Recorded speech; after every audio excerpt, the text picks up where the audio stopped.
Bay, anong gagawin mo, Bay? Naghahanap ako ng ano ba?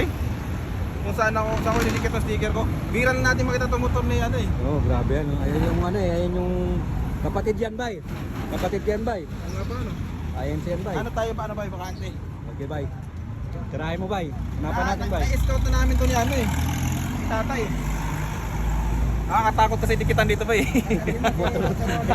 Kailangan ba ito? Sir! Nagkita kayo. Sorry ka mo. Ang salute sir! Medyo haharangan ko yung portion ng ano mo. Ha? Sir! Paalam na ako sir ha. Tabi tayo. Tumayo. Kahit dito lang. Tumayo. Hindi, baluktot. Sanit yan dahil dito sa akin. Ito ganito mabibigyan. Naikot na namin Si kasi tatay. lahat kasi sir eh. Wala kaming mahanap na pwesto eh. Yan, sige. Pahingi na lang ako dito. Pumayag naman si tatay. Tabi tayo ha. Ang sa upuan ni tatay, oh. May permission yan. Oh, may permission naman tatay sir. Ito magalit sir ha.